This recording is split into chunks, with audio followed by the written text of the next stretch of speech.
Hello friends, SM academy या YouTube चॅनलमध्ये आपल्या सर्वांचे मनपूर्वक स्वागत। आजच्या व्हिडिओमध्ये बघणार आहोत आपण हिंदी की वाक्यरचना और उसके प्रकार इकाई 1 हा चॅप्टर। ठीक आहे, या चॅप्टरमध्ये काय आहे? वाक्य की परिभाषा, वाक्य के गुण, सार्थकता, योग्यता, आकांक्षा, सन्निधि, पदान्वय, पदक्रम, रचना की दृष्टि से वाक्य के प्रकार, साधारण वाक्य या सरल वाक्य, मिश्र वाक्य, संयुक्त वाक्य आणि भाव या अर्थ की दृष्टि से वाक्य के प्रकार कौन कौन से है? विधानार्थक, निषेधार्थक, आज्ञार्थक, प्रश्नार्थक, विस्मयादिबोधक, इच्छादर्शक, संदेहार्थक आणि संकेतार्थक। या पद्धतीने हा चॅप्टर आहे। तर यावर आधारित कोणकोणते प्रश्न येतात, याची उत्तरे कशी लिहायची आहेत हे आपण या व्हिडिओतून शिकणार आहोत। त्यापूर्वी तुम्ही चॅनलवर नवीन असाल आणि चॅनलला अजूनही सबस्क्राइब केलेलं नसेल तर सबस्क्राइब करा, जेणेकरून तुम्हाला व्हिडिओचं नोटिफिकेशन मिळेल आणि व्हिडिओ लवकरात लवकर बघता येईल आणि परीक्षेमध्ये तुम्हाला त्याचा उपयोग करून घेता येईल। ठीक आहे, आता हे मी छोटा कंटेंट करून हे 1-2-3 प्रश्न घेतलेले आहेत। तर हे प्रश्न एकत्र करून तुम्हाला परीक्षेमध्ये प्रश्न येतात। ठीक आहे, हे तुम्हाला लक्षात राहण्यासाठी सोपं जावं म्हणून मी या पद्धतीने हे सांगत आहे। वाक्य की सर्वोत्तम परिभाषा कौन सी है? वाक्य की सर्वोत्तम परिभाषा, परिभाषा म्हणजे काय असते? व्याख्या असते। हिंदीमध्ये व्याख्याला काय म्हणतात? परिभाषा म्हणतात। तर वाक्य की सर्वोत्तम परिभाषा कौन सी है देखते हैं। वह अर्थवान ध्वनि समुदाय या पद समुदाय जो पूरी बात अथवा भाव की तुलना में अपूर्ण होते हुए भी अपने आप में पूर्ण हो तथा जिसमें प्रत्यक्ष या अप्रत्यक्ष या फिर परोक्ष, प्रत्यक्ष या परोक्ष रूप से क्रिया का भाव हो उसे वाक्य कहते हैं। काय आहे याची व्याख्या? वह अर्थवान ध्वनि समुदाय या पद समुदाय जो पूरी बात अथवा भाव की तुलना में अपूर्ण होते हुए भी अपने आप में पूर्ण हो तथा जिसमें प्रत्यक्ष या अप्रत्यक्ष रूप से क्रिया का भाव हो उसे वाक्य कहते हैं। लक्षात आलं? वाक्य की यह परिपूर्ण परिभाषा हो सकती है। आता आपण असं म्हणतोय का हीच सर्वोत्तम आहे? यापेक्षा उत्तम पण काही असू शकते। जर तुम्हाला यापेक्षा पण उत्तम येत असेल, परिपूर्ण येत असेल तर तुम्ही तीही लिहू शकता। पतंजलींनी वाक्याची व्याख्या काय केलेली आहे?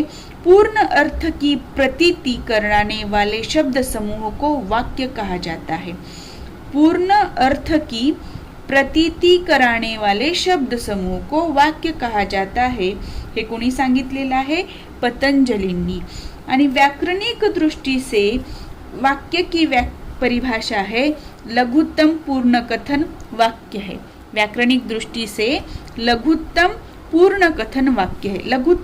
लघुत्तम म्हणजे पूर्ण कथन, जे छोटं वाक्य आहे तरी सुद्धा त्याचा अर्थ पूर्ण होतो, वाक्य पूर्ण होतं। ठीक आहे, लक्षात आलं?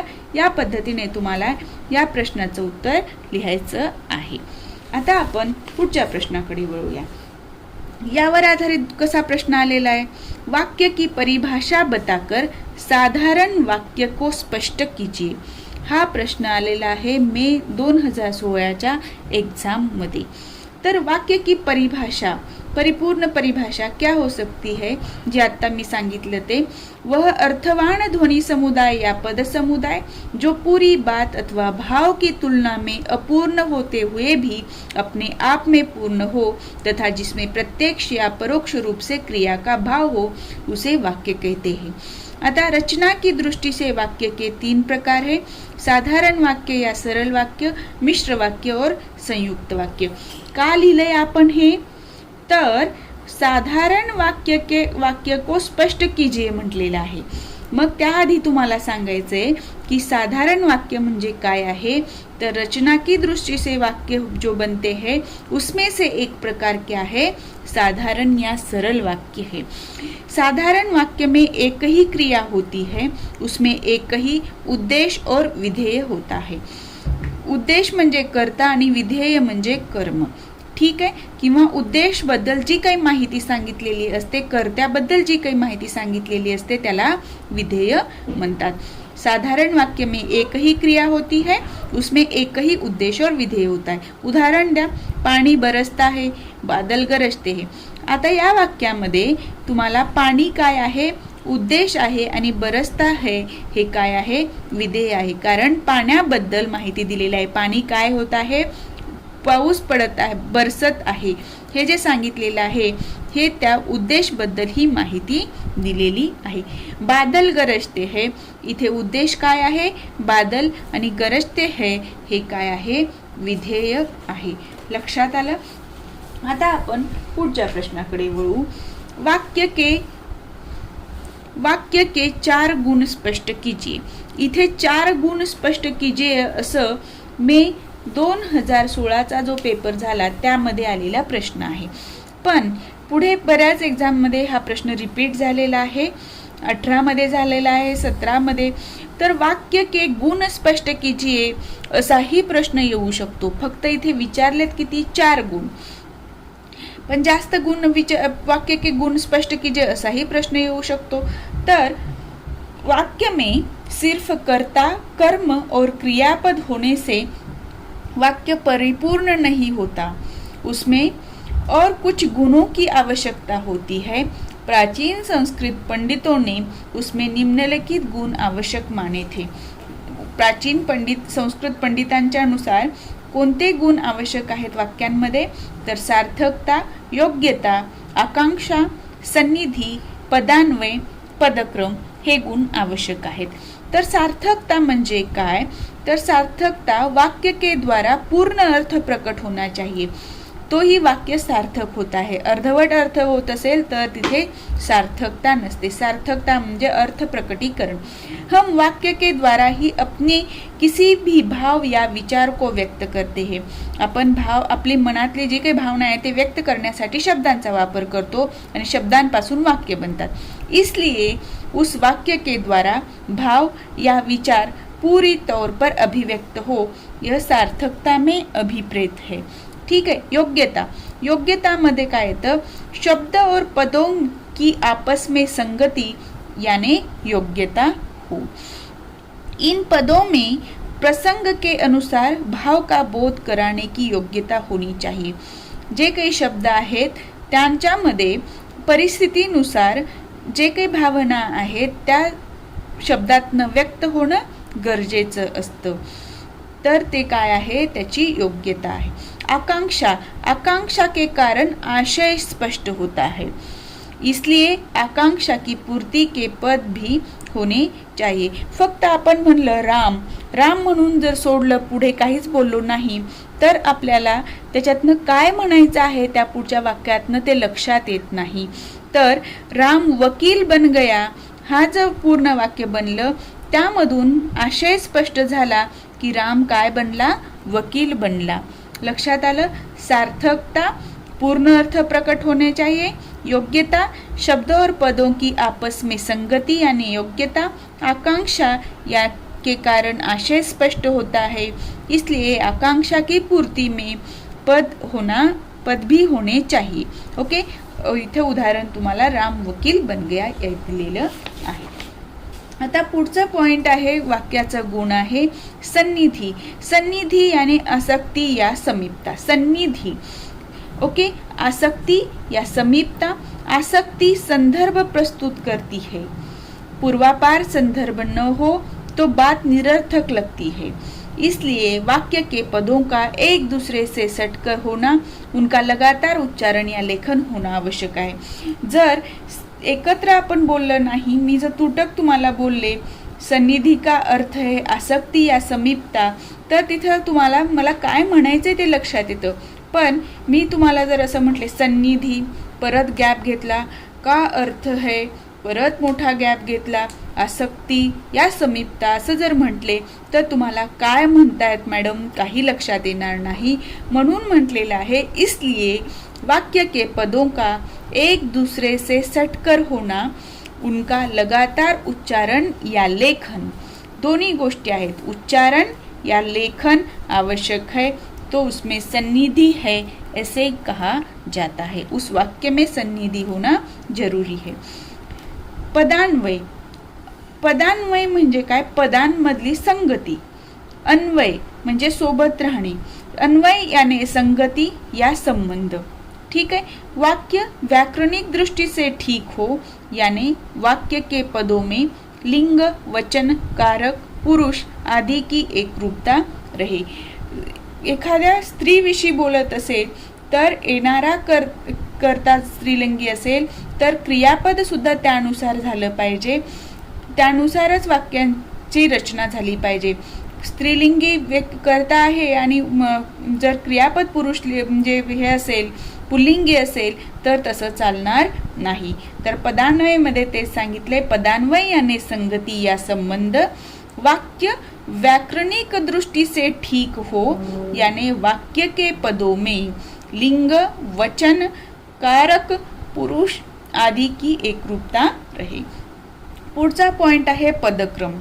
किसी भी वाक्य के सार्थक शब्दों को यथास्थान रखने की क्रिया को क्रम या पदक्रम कहते हैं। किसी भी वाक्य के सार्थक शब्दों को, किसी भी वाक्य के सार्थक शब्दों को म्हणजे कुठल्याही वाक्यात जे काही शब्द आहेत शब्दांना यथास्थान रखने की क्रिया को क्रम या पदक्रम कहते। म्हणजे यथास्थान म्हणजे योग्य ठिकाणी, कर्त्याच्या ठिकाणी कर्ता, कर्मच्या ठिकाणी कर्म या पद्धतीने। प्रत्येक भाषा की अपनी एक विशेषता होती है। पदक्रमाची प्रत्येक भाषेची एक वेगळी गुणवत्ता असते, विशेषता असते। उदाहरणार्थ मोहन आम खाता है ही हिंदी मध्ये झालं, मोहन कर्ता झालं, आम कर्म झालं, खाता है क्रियापद झालं।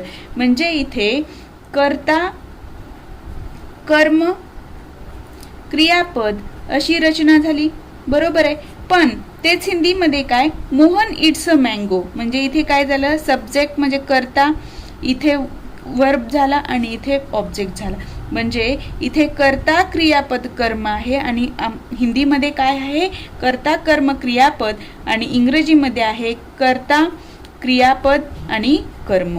म्हणजे इथे कर्म आणि क्रियापदांची जागांमध्ये आदला बदल झालेला आहे। हा पदक्रम प्रत्येक भाषेमध्ये काय असते, एक विशेषता असते प्रत्येक याची। ठीक आहे, या पद्धतीने तुम्हाला त्याचं उत्तर लिहायचं आहे आणि वाक्य के गुणों पर जे प्रश्न आहे तो नक्की परीक्षेला येऊ शकतो।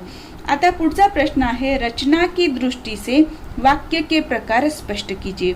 रचना की दृष्टि से वाक्य के 3 प्रकार है, साधारण या सरल वाक्य, मिश्र वाक्य, संयुक्त वाक्य। अपन सरल वाक्य या साधारण वाक्य बद्दल बघितलं होतं। इसमें एक ही क्रिया होती है, उसमें एक ही उद्देश्य और विधेय रहता है। उदाहरण दिला, पाणी बरसता है, बादल गरजते हैं। याच्यातला उद्देश काय आहे, पाणी बरसता है विधेय, बादल उद्देश्य, गरजते हैं विधेय। मिश्र वाक्य, मिश्र वाक्य में सरल वाक्य के साथ उसके अधीन कोई दूसरा अंग वाक्य होता है। मिश्र वाक्यात काय आहे, सरल वाक्य के साथ उसके अधीन कोई दूसरा अंग वाक्य होता है। वह कौन सा भारतीय है जिसने गांधी जी का नाम न सुना हो। इथे काय आहे, वह कौन सा भारतीय है जिसने गांधी जी का नाम ना सुना हो। याच्यामध्ये हे सरल वाक्य आहे आणि पुढचं काय आहे, अंगवाक्य आहे, त्याला मराठीमध्ये उपवाक्य असंही म्हणलं जातं। तिसरा प्रकार आहे संयुक्त वाक्य। तर संयुक्त वाक्य में 2 से अधिक प्रधान अंगवाक्य होते हैं। 2 मुख्य वाक्य असतात, 2 सरळ वाक्य जे आहेत मुख्य वाक्य ते संयुक्त वाक्यामध्ये असतात। प्रधान अंगवाक्य म्हणजे काय, मुख्य वाक्य। संयुक्त वाक्य में 2 से अधिक प्रधान अंगवाक्य होते। उदाहरणार्थ, भगवान श्री कृष्ण सज्जनों की रक्षा और दुर्जनों का विनाश करने के लिए इस धरती पर बार बार अवतार लेते हैं। यह गीता का वचन है। इथपर्यंतचं एक पूर्ण वाक्य आहे, भगवान श्री कृष्ण सज्जनों की रक्षा और दुर्जनों का विनाश करने के लिए इस धरती पर बार बार अवतार लेते हैं। हे एक पूर्ण वाक्य आहे।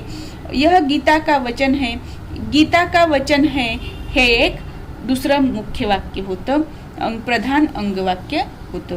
तर संयुक्त वाक्यामध्ये 2 किंवा 2 पेक्षा जास्त प्रधान अंगवाक्य असतात। ठीक आहे, आता पुढचा प्रश्न आहे, हा प्रश्न आला तर येऊ शकतो पण माहीत असणं गरजेचं आहे म्हणून घेतलेला आहे। एक भाषा का दूसरी भाषा पर किस तरह प्रभाव पडता है, एका भाषेचा दुसऱ्या भाषेवर कसा प्रभाव पडतो ते विचारलेलं आहे. तर एक भाषा का दूसरी भाषा पर प्रभाव पडताही है हे आपल्याला माहिती आहे. आपण बोलताना बरेच इंग्रजी शब्द वापरत असतो. उससे कभी कभी मूल भाषा की व्याकरणिक रचना बदल जाती है. कसा प्रभाव पड़तो, किस तरह का, तर उससे कभी कभी मूल भाषा की व्याकरणिक रचना बदल जाती है. व्याकरणिक रचना बदल जाती है. दूसरा पॉइंट आहे पदावली तथा संरचना में बदलाव आ जाता है. पदावली तथा संरचना म्हणजे वाक्याची जी रचना आहे, जे शब्द आपण वापरतो त्यामध्ये फरक होतो. उदाहरण दिलेलं आहे. पहले हिंदी में सूत्रात्मक छोटे छोटे वाक्यों की रचना होती थी. अंग्रेजी के प्रभाव के कारण अब उसमें दीर्घ वाक्य रचना का प्रयोग होने लगा. आणि की लगा कर वाक्य रचना करने की पद्धति हिंदी में फारसी भाषा के प्रभाव के कारण विकसित हुई. म्हणजे इथे दोन जे बदल होतात, दुसऱ्या भाषांचे एक दुसऱ्यांवर भाषांचे परिणाम काय होतात, तर व्याकरणिक रचना बदल जाती है आणि दुसरा आहे पदावली तथा संरचना में बदलाव आ जाता है. पदावली तथा संरचना में बदलाव मध्ये काय सांगायचंय, पहले हिंदी में सूत्रात्मक छोटे छोटे वाक्य की रचना होती थी और अंग्रेजी के प्रभाव के कारण अब दीर्घ वाक्य रचना होने लगी है और की का वाक्य रचना में प्रयोग करके फारसी भाषा के प्रभाव के कारण हिंदी में वाक्य रचना होने लगी है या विकसित हुई है. ओके, लक्षात आलं. आता पुढचा प्रश्न आहे जो अत्यंत महत्त्वाचा आहे आणि परीक्षेत बऱ्याच वेळा आलेला आहे. भाव या अर्थ की दृष्टि से होने वाले वाक्य के 8 प्रकारों को सोदाहरण स्पष्ट कीजिए.